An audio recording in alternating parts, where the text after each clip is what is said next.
If I told you the ancient Egypt you think you know is mostly a mashup of Hollywood set design, lazy textbook summaries, and 2 a.m. conspiracy posts written by someone who thinks Wi-Fi is a government program, what then? Pyramids, mummies, curses Cleopatra, it all sounds epic, like a movie trailer.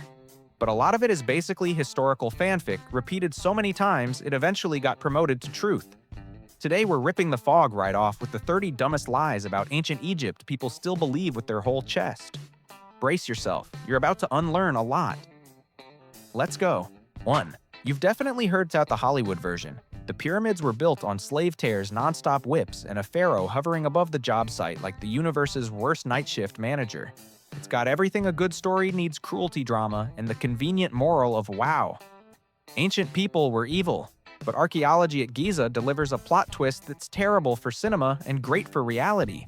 We've got worker housing ovens, food remains, and even workers' burials near the site. If you were disposable property, you don't get buried next to a national mega project like you're getting an Employee of the Month parking spot. Some skeletons even show signs of care after injuries, which means someone invested resources to keep you alive and get you back on the job. That sounds less like a slave pit and more like an ancient version of retaining key staff. Now, was it a spa retreat? Absolutely not. It was a massive construction site with stone-based KPIs supervisors with sleep-deprived eyes and deadlines synced to the Nile's flood cycle. You weren't whipped all day. You were whipped by the schedule. More brutal, just less cinematic. 2. The second people look at a pyramid, their brain flips into "no way humans did this" and immediately calls in aliens to carry the team. The classic script: extraterrestrials cruise across the galaxy land. In the desert, pull out a laser zap a few blocks into place and head home for green tea. Very classy. But if aliens actually built this stuff, they would have left the most sacred artifact of all: an inspection report and a change order invoice for last-minute design revisions. The real story is aggressively human. Ramps, sledges, ropes, levers, and little physics hacks like wetting sand to reduce friction. No magic, just backs and engineering. They aligned structures using the sky and shadows, measuring and remeasuring, until one tiny mistake got the entire crew dragged into a meeting. The scariest force here isn't UFOs. It's an administrative machine stubborn enough to turn "let's build a stone mountain" into a functioning construction plan. Scribes tracked everything, like national accountants missing one block, meant somebody's signature, somebody's receipt, and somebody suddenly losing signal. No aliens required. Just a determined state and a workforce that apparently never heard of weekends. 3. If you learned history from adventure movies and video games, you assume every pyramid is basically a death-themed escape room. Step on the wrong stone walls, slam shut, darts, fire floors open into spike pits, and a giant boulder rolls at you like it's collecting karmic debt. Great for the audience, terrible for life insurance, and pretty much unsupported by actual archaeological evidence in the way movies depict. Ancient Egyptians didn't need to turn tombs into lethal theme parks. They just had to make them hard to access, easy to get lost in, and easy to block off. Stone plug doors, confusing corridors, fake chambers, dead ends. More practical and way less maintenance. Because here's the thing about booby traps, they also need upkeep. Are you really sending a maintenance crew underground to oil the spinning blade system every quarter? The scariest part of a pyramid isn't flying arrows. It's the darkness, the heat, the suffocating air, and the fact that tomb robbers had an entire lifetime to learn the layout. Bottom line, pyramids don't kill you like the movies. They just make you panic and realize Hollywood has been selling historical fanfic with premium sound effects. 4. The mummy's curse is perfect press food. You open a tomb, someone later dies from infection, pneumonia, or just being old, and suddenly the headlines write themselves "Pharaoh sends invoice from beyond the grave." Tutankhamun is the classic case. When Lord Carnarvon, the expedition's financial backer, died after an infected mosquito bite, the story exploded. And then, every death afterward, even years later, and only loosely connected, got strung together into one dramatic chain of destiny, like a group chat that never sleeps and loves a good rumor. The problem is, if you look at the actual numbers, plenty of people involved lived long lives, and the main excavator himself lived for many more years. The curse isn't supernatural, it's marketing. And if there's anything genuinely dangerous in an ancient tomb, it's usually extremely unsexy bacteria mold dust and stale trapped air. Meaning you don't die because a pharaoh is angry. You die because your body doesn't enjoy spending time in a room that hasn't seen a window opened in 4000 years. But that doesn't sell newspapers. A curse does. 5. Tutankhamun gets treated like the MVP of ancient Egypt, like if history were a classroom, he's the most famous student, purely because his name gets called the most. People hear King Tut and assume he was a master strategist, a legendary conqueror, the kind of brain that made empires tremble. In reality, he became pharaoh very young, ruled briefly, and didn't exactly spend his reign dropping historic blockbuster victories. What made Tut a superstar is that his tomb was found relatively intact compared to countless others that were looted ages ago. In other words, he's famous because he got lost in the right place. If this were social media, Tut isn't the most accomplished. Tut is the guy whose photo album survived. The gold, the mask, the grave goods sent the press into a frenzy and boom, instant legend. Meanwhile, the pharaohs who actually ran long, complicated reigns and did massive building and military campaigns often had tombs cleaned out, so history treats them like content the algorithm never recommends. Tut wasn't the greatest. He just had the best PR courtesy of a hole in the sand.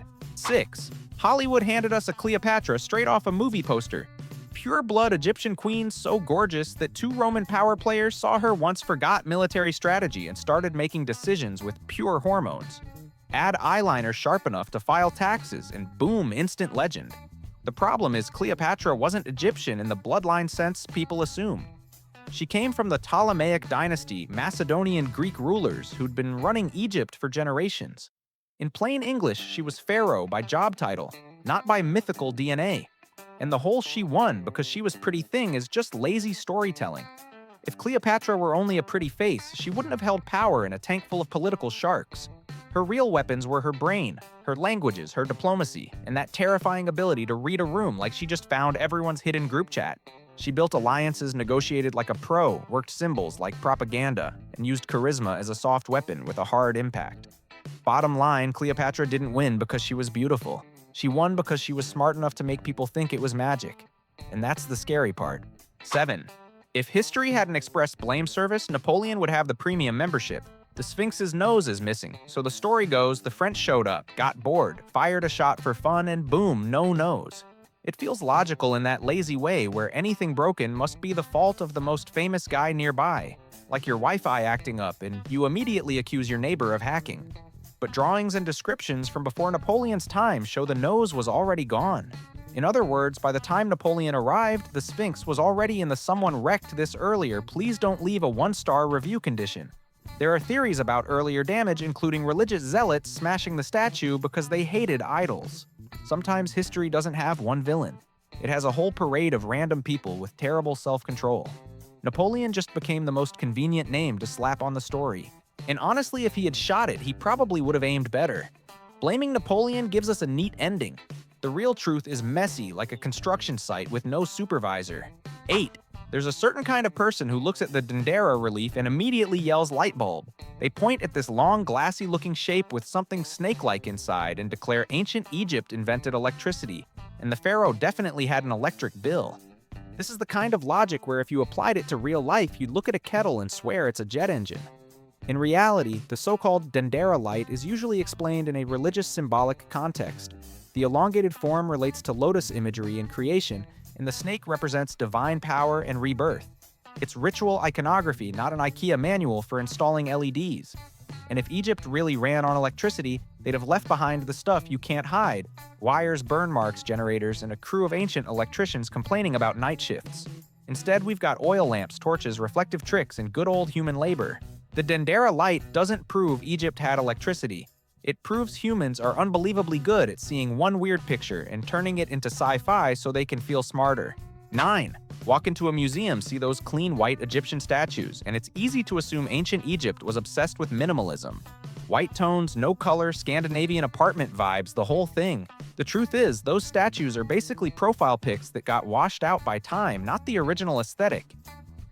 Many statues and reliefs were once painted in loud, bright colors: reds, blues, yellows, blacks, even details like Iris's eyebrows and jewelry so extra you'd call it a bit much. Over thousands of years, the paint flaked off, washed away, got sandblasted by wind, and left bare stone behind. Then later people looked at it and decided, yes, true classical beauty must be white. And a massive art misunderstanding was born, like finding a faded shirt and calling it vintage fashion. Ancient Egyptians weren't minimalists, they were maximalists. If TikTok existed back then, they'd be putting glitter on gods and calling it sacred. We're just looking at the version time already stripped down, then congratulating ourselves for having taste. 10. In the collective imagination, ancient Egypt comes with a brown-gray filter. Endless desert moaning wind, ominous music, and everyone moving like they're attending a funeral that lasts 3,000 years. Yes, the afterlife mattered a lot to them. But saying Egypt lived only to die is like saying modern people live only to buy insurance. Real life was messier and way more human. They had festivals, music dancing games, parties, and everyday drama, arguing lawsuits, romance, and complaining about neighbors. They worked and ate and farmed to the rhythm of the Nile, drank beer like it was a basic beverage, and laughed right on job sites. There was darkness, sure, but there was also plenty of light because that's what real life looks like. You worry about survival. You believe in gods, and you still want to have fun. The Egypt is always gloomy vibe mostly comes from what survived best tombs, mummies, and treasure. If future archaeologists only dug up our cemeteries, they'd assume the 21st century was a civilization of emotionally haunted headstones. 11.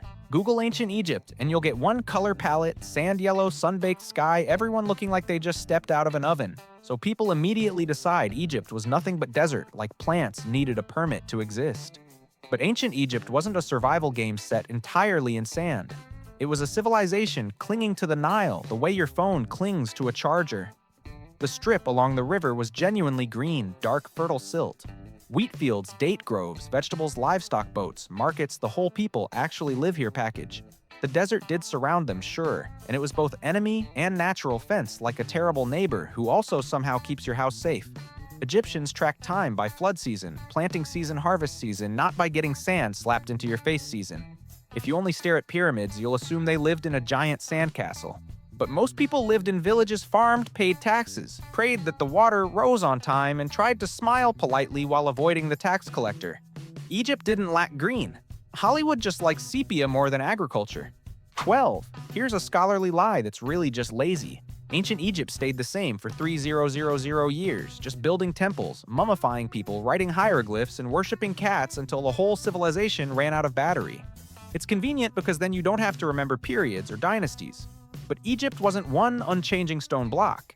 It was a long-running series with new seasons and constant plot twists. Old Kingdom, Middle Kingdom, New Kingdom weak periods, the Hyksos Nubian rule, then Persians, then the Greek Ptolemies, then the Romans.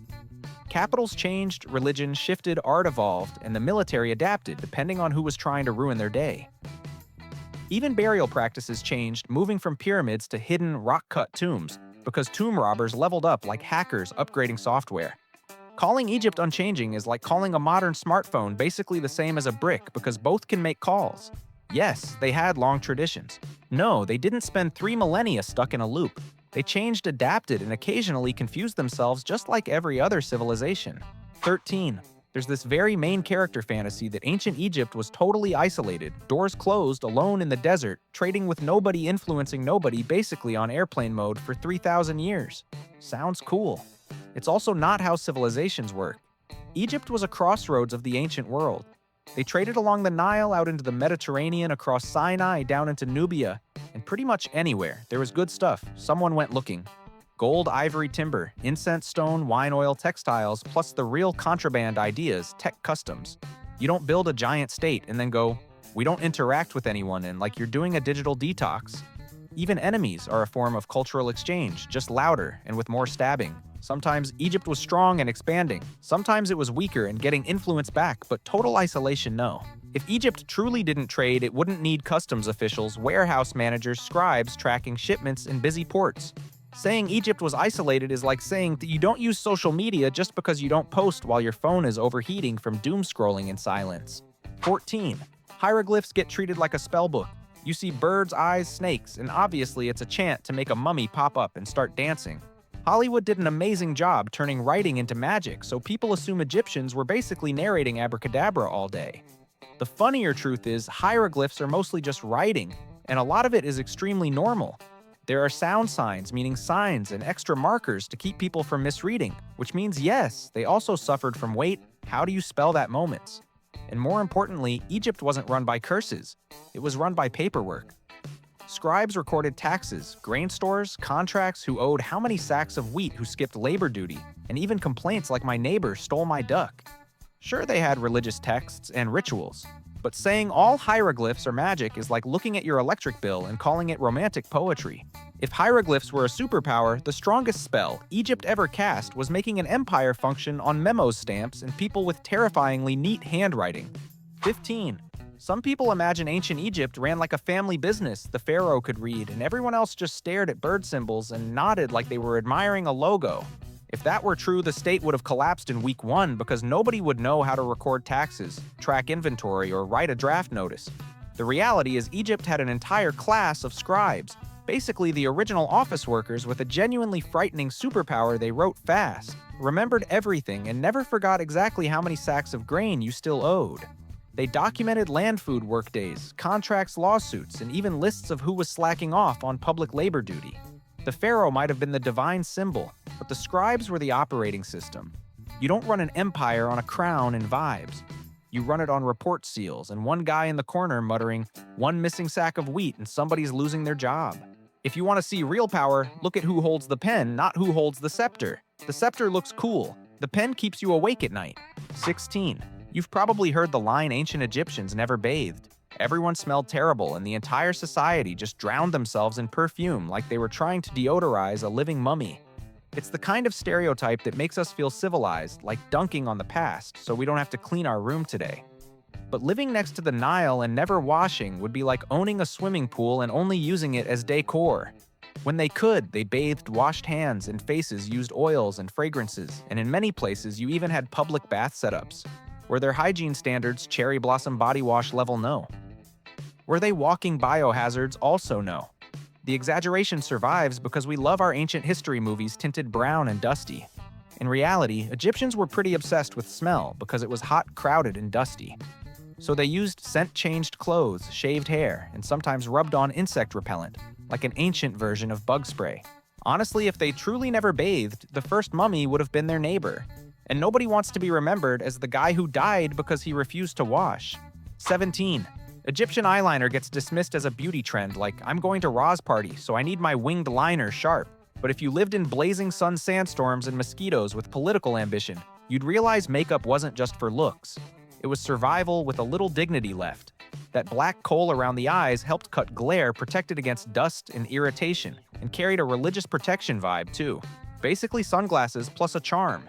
Even if you don't believe in gods, you still believe in not getting sand blasted directly into your eyeballs. The genius part is they turned something practical into fashion. Egyptians didn't say I'm wearing kohl for eye health. They said I'm wearing kohl to look like the gods. Much classier. It's ancient personal branding protection aura and making your neighbors think you know secrets of the universe. So next time you see someone with dramatic eyeliner, don't call it extra. They might just be preventing dust.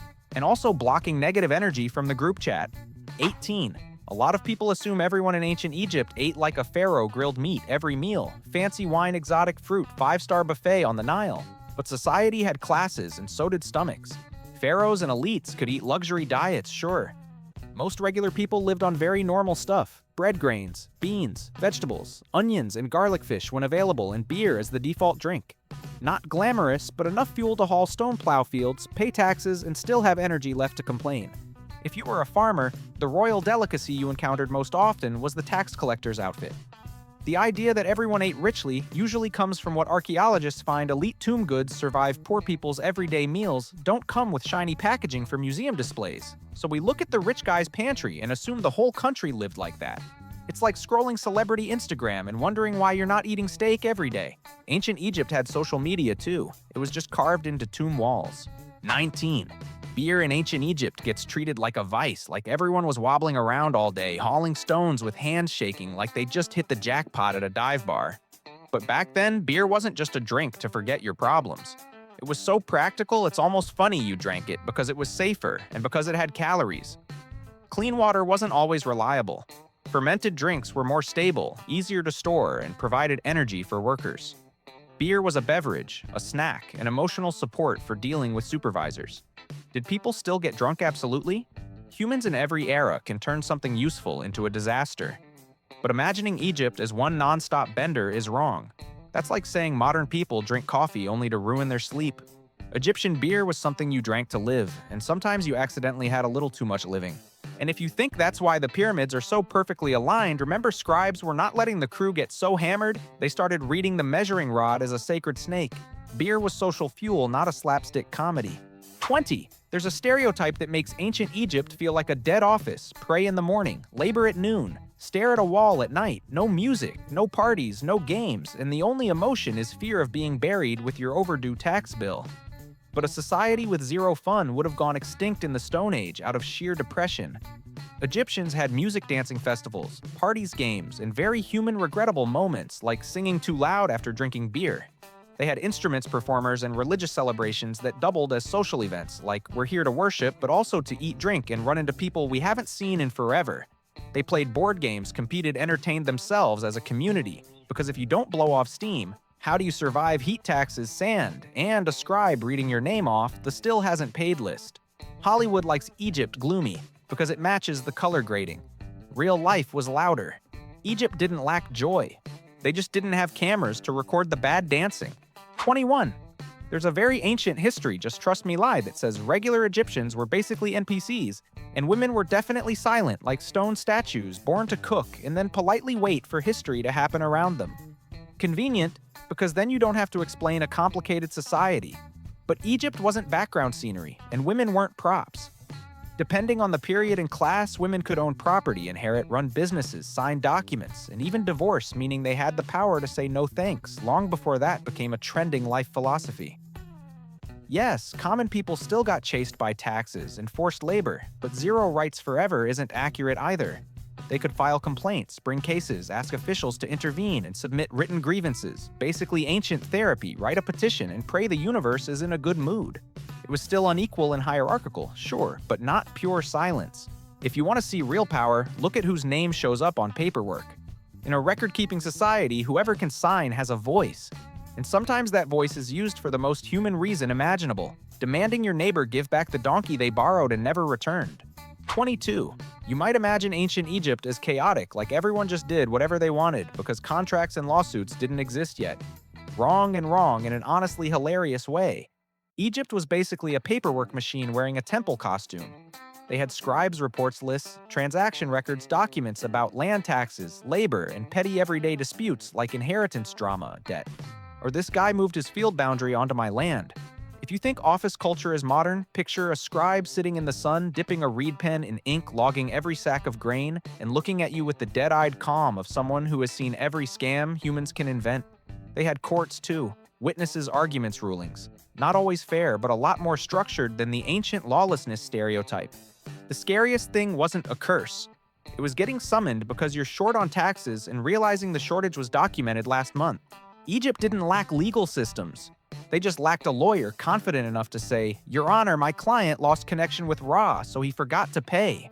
23. You think striking is a modern invention created by unions, social media, and bosses sending emails at midnight? Nope. Ancient Egypt had the art of not working extremely early. They just didn't call it work-life balance. They called it no rations, no chiseling. There are records of tomb workers stopping work because their food payments were late. It's the same energy as your paycheck being delayed, except instead of posting a furious tweet, they sat down and physically blocked the entire project's progress. No neon signs, no live streams, but something even scarier, a unified workforce and an official who had to fix it before the deadline exploded. They didn't riot. They didn't vandalize. They used the ultimate worker weapon, sitting still and doing nothing. That psychological move terrifies every regime because pyramids do not grow out of prayers. So if you think ancient people were passive NPCs, remember this. 4,000 years ago, when the food didn't arrive, humans already knew how to say no. And that no echoed louder than any hammer. 24. People like to think professional criminals are a modern city thing. And ancient Egyptians were all obedient, scared of the gods, scared of the law, scared of getting blacklisted by a pharaoh in the afterlife. But where there's treasure, there's theft. It's a natural law, like where there's food, there are ants. Egypt was basically heaven for tomb robbers, gold jewelry, grave goods, plus the moral perk that the victim is dead and not exactly available to file a complaint. Tombs got visited very early to the point that Egyptian burial history starts sounding like an arms race. Architects designed confusing corridors, thieves memorized the layout. You switch to hidden tombs and they bribe the guy with the key. You carve curses, they still go in because greed is immune to poetry. There were even periods with investigations and trials for tomb robbery. meaning this industry got big enough for the state to treat it like a crisis. Hollywood loves deadly traps, but real life is colder. What destroys tombs isn't magic. It's a person with a chisel and a plan. 25.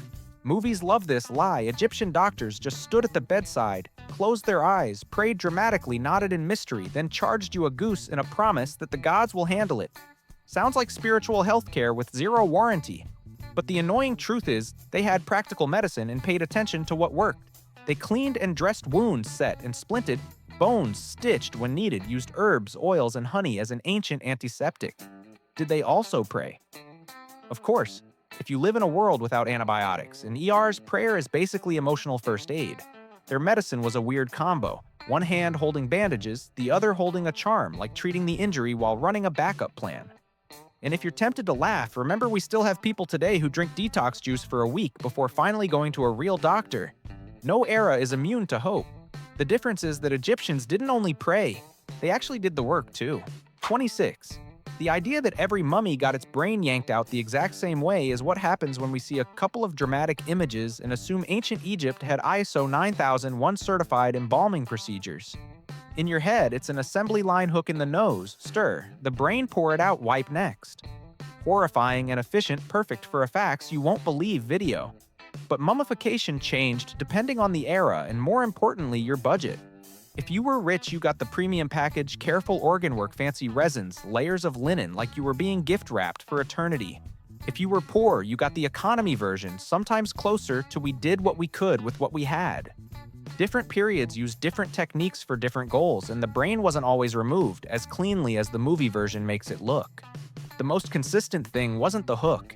It was the idea preserve the body to match the belief system. Saying everyone got the same brain removal treatment is like claiming every modern person gets the exact same plastic surgery package. Some people go full makeover. Some people wash their face and call it confidence. Ancient Egypt worked the same way, except the subscription was forever. 27. A lot of people picture mummification as a full-on empty the house, move brain out, organs boxed up, and the heart gets tossed too. Like you're moving apartments and leaving nothing behind. Neat creepy. And it fits the idea that Egyptians loved hollow, spooky minimalism. But in Egyptian belief, the heart wasn't disposable. It was the center of the person intelligence, memory, morals, basically the soul's main hard drive. In the afterlife judgment, your heart gets weighed against the feather of Mayat to see whether you lived like a decent human or like a comment section with legs. That's why in many cases, the heart stayed in the body, unlike organs that were often handled separately. Saying they remove the heart every time is like thinking you'd take your phone battery out before leaving the house just to be safe. Nobody disconnects their own power source right before the most important test. Egyptians may have loved rituals, but they weren't irrational. They prepped for the afterlife the way people prep for a job application. You can put your paperwork in a folder. The thing that proves who you are has to stay with you. 28. The internet has turned ancient Egypt into a cat kingdom, where every citizen wakes up, bows to a chonky cat, offers fish, and asks permission just to breathe. Cats were respected, sometimes sacred, tied to deities like Bastet, and in some periods people even mummified cats as offerings. But saying Egyptians worshipped cats 24/7 is a stretch, like saying modern humans worship smartphones because we stare at screens all day. Egyptians didn't exist to serve cats. They existed to pay taxes, farm, avoid dying, and try not to annoy the pharaoh. Cats did something much more practical. They killed rodents and protected grain. The Egypt worshipped cat story goes viral because it's cute and weird, which is basically clickbait DNA. And cats benefit from this narrative because if you tell an animal it's sacred, it will absolutely act like it. Ancient Egypt wasn't a cat cult. They just realized early that the best way to control mice is to hire a lazy little assassin with a superiority complex. 29. There's a certain kind of argument that wants to turn everything into a slogan. Kemet is a racial statement, therefore ancient Egypt must be a genetic message carved into stone. It sounds dramatic, it's easy to pick sides, and it's perfect for 3 a.m. comment wars. But KMT, as it's commonly understood in scholarship, is tied to the Black Land, meaning the dark fertile silt the Nile left behind contrasted with the red land of the desert. In other words, it's about agriculture and geography, not a birth certificate. Egyptians named their country after the thing that kept them alive, like calling your home the place with good Wi-Fi, not the place with special DNA. Turning Kemet into a racial manifesto usually happens because people love forcing history to speak for them. History isn't anyone's personal lawyer. It's a messy stack of records across layers and centuries. Kemet is first and foremost practical. Without that black silt, all those epic legends would have starved before they ever had a chance to trend. 30. One of the most stubborn lies about ancient Egypt is the idea of one single skin tone, like the entire Nile Valley came with one preset filter. The reality is, Egypt sits at a crossroads. Africa, the Near East, the Mediterranean, and a history so long you can't package it into one version without dropping half the truth. Populations shifted by region and by era, through migration, war trade dynasties, who was in power and who was stuck paying taxes. Sometimes influence came more strongly from the south, sometimes from the east, sometimes from the Mediterranean, and sometimes Egypt's own identity shifted with the moment. Asking what color was ancient Egypt is like asking what color is the internet. You can pick an image that feels representative, sure. But if you claim it's the whole thing, you're turning a complex society into a sticker. And once history becomes a sticker, it stops being a human story and becomes an argument weapon. Ancient Egypt wasn't one color. It was a whole palette, and time was the paintbrush. And that's it. 30 facts about ancient Egypt that turn out to be fanfic passed around like memes. Hollywood cranks up the drama textbooks, cut it down to fit a class period, and the internet repackages it as truth so you can share it at 2 a.m. and feel like an online archaeologist. History, honestly, is like a group project. Half the team does real work. Half the team makes stuff up to hit the deadline, and the whole class still turns it in with confidence. Now it's your turn. Which lie do you secretly want to keep because it's just a better story? Drop it in the comments. And if your brain feels betrayed but weirdly entertained, hit like and subscribe because there are plenty more information mummies waiting to be unwrapped.